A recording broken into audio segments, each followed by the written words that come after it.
ಮೈಸೂರಿನಲ್ಲಿ ತಡರಾತ್ರಿ ಕಲ್ಲು ತೂರಾಟ, ಉದಯಗಿರಿ ಪೊಲೀಸ್ ಠಾಣೆ ಎದುರು ದಾಂಧಲೆ.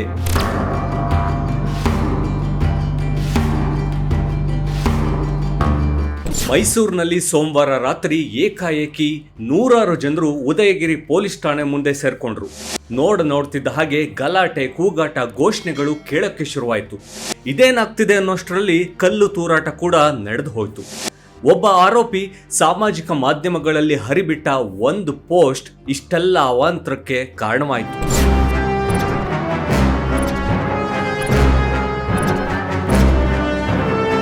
ಮುಸ್ಲಿಂ ಧರ್ಮಗುರುಗಳ ಬಗ್ಗೆ ಅವಹೇಳನಕಾರಿಯಾದ ಪೋಸ್ಟ್ ಒಂದನ್ನು ಸಾಮಾಜಿಕ ಮಾಧ್ಯಮಗಳಲ್ಲಿ ಹಂಚಿಕೊಂಡಿರೋದಾಗಿ ಭಾರಿ ವಿರೋಧ ವ್ಯಕ್ತವಾಗಿದೆ. ಆ ಪೋಸ್ಟ್ ಹಾಕಿರುವ ವ್ಯಕ್ತಿಯ ವಿರುದ್ಧ ಸರಿಯಾದ ಕ್ರಮ ತಗೊಳ್ಬೇಕು ಅಂತ ಆಗ್ರಹಿಸಿ ನೂರಾರು ಮಂದಿ ಪ್ರತಿಭಟನೆ ನಡೆಸಿದ್ರು. ಫೆಬ್ರವರಿ 10ರಂದು ರಾತ್ರಿ ನಡೆಸಲಾದ ಪ್ರತಿಭಟನೆ ವಿಕೋಪಕ್ಕೆ ಹೋಯಿತು. ಮುಸ್ಲಿಂ ಸಂಘಟನೆಗಳ ನೂರಾರು ಮಂದಿ ಪೊಲೀಸ್ ಠಾಣೆ ಎದುರು ಜಮಾಯಿಸಿದ್ರು. ಅಷ್ಟೇ ಅಲ್ಲದೆ ನೇರವಾಗಿ ಉದಯಗಿರಿ ಪೊಲೀಸ್ ಠಾಣೆಗೆ ಮುತ್ತಿಗೆ ಹಾಕೋಕೆ ಪ್ರಯತ್ನ ಮಾಡಿದ್ರು.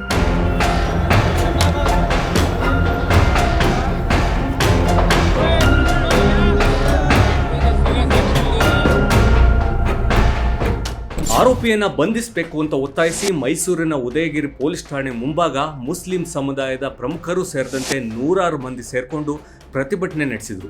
ಆದರೆ ಕೂಗಾಟ, ತಳ್ಳಾಟ ಹೆಚ್ಚಾದಾಗ ಪೊಲೀಸರು ಪ್ರತಿಭಟನಾಕಾರರನ್ನ ನಿಯಂತ್ರಿಸೋಕೆ ಮುಂದಾದ್ರು. ಆಗ ಸಿಟ್ಟಿಗೆದ್ದ ಪ್ರತಿಭಟನಾಕಾರರು ಕಲ್ಲು ತೂರಾಟ ನಡೆಸಿದ್ರು. ಪರಿಸ್ಥಿತಿ ಬಿಗಡಾಯಿಸಿದ್ರಿಂದ ಪೊಲೀಸರು ಲಾಠಿ ಪ್ರಹಾರ ಮಾಡಿದ್ರು. ಅದರ ಜೊತೆಗೆ ಅಶ್ರುವಾಯು ಸಿಡಿಸಿ ಪರಿಸ್ಥಿತಿಯನ್ನ ನಿಯಂತ್ರಣಕ್ಕೆ ತರುವ ಪ್ರಯತ್ನ ಮಾಡಿದ್ರು.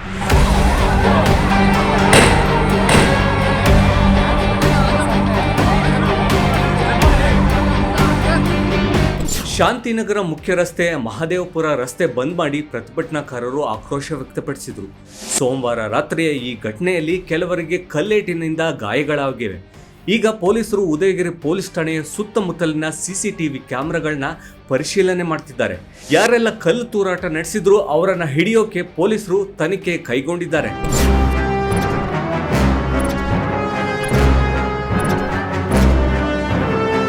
ಅಂದಹಾಗೆ ಇಷ್ಟೆಲ್ಲ ಗಲಾಟೆಗೆ ಕಾರಣವಾದ ಆ ಸೋಷಿಯಲ್ ಮೀಡಿಯಾ ಪೋಸ್ಟ್ ನಲ್ಲಿ ಏನಿತ್ತು? ದೆಹಲಿ ಚುನಾವಣೆ ಫಲಿತಾಂಶದಲ್ಲಿ ಬಿಜೆಪಿಗೆ ಗೆಲುವಾಗಿದೆ. ಅದಕ್ಕೆ ಸಂಬಂಧಿಸಿದಂತೆ ರಾಹುಲ್ ಗಾಂಧಿ, ಕೇಜ್ರಿವಾಲ್, ಅಖಿಲೇಶ್ ಯಾದವ್ ಅವರನ್ನ ಅರೆರಗ್ನ ಫೋಟೋ ಸೃಷ್ಟಿಸಿ ಅವರ ತೊಡೆಯಲ್ಲಿ ವ್ಯಕ್ತಿಯೊಬ್ಬರ ನಮಾಜ್ ಮಾಡ್ತಿರೋಂತೆ ಬುರ್ಕಾ ಧರಿಸಿದ ಮಹಿಳೆಯಂತೆ ಚಿತ್ರಿಸಲಾಗಿದೆ. ಮೈತುಂಬ ಅರಬಿಕ್ ಬರಹಗಳನ್ನು ಹಾಕಿದ್ದು ಅದಕ್ಕೆ 3 idiots ಅಂತ ಶೀರ್ಷಿಕೆ ಕೊಡಲಾಗಿತ್ತು ಅಂತ ಆರೋಪ ಮಾಡಲಾಗಿದೆ. ಆ ಪೋಸ್ಟ್ಗೆ ಸಂಬಂಧಿಸಿದಂತೆ ಪೊಲೀಸರು ದೂರು ದಾಖಲಿಸಿಕೊಂಡು 32 ವರ್ಷ ವಯಸ್ಸಿನ ಆರೋಪಿ ಸುರೇಶ್ನನ್ನ ಬಂಧಿಸಿದ್ದಾರೆ. ಸದ್ಯ ಅಲ್ಲಿನ ಪರಿಸ್ಥಿತಿ ಬೂದಿ ಮುಚ್ಚಿದ ಕೆಂಡದಂತಿದೆ. ಈ ಘಟನೆ ಬಗ್ಗೆ ಪೊಲೀಸ್ ಅಧಿಕಾರಿಗಳು ಇನ್ನಷ್ಟೇ ಪ್ರತಿಕ್ರಿಯೆ ಕೊಡಬೇಕಿದೆ.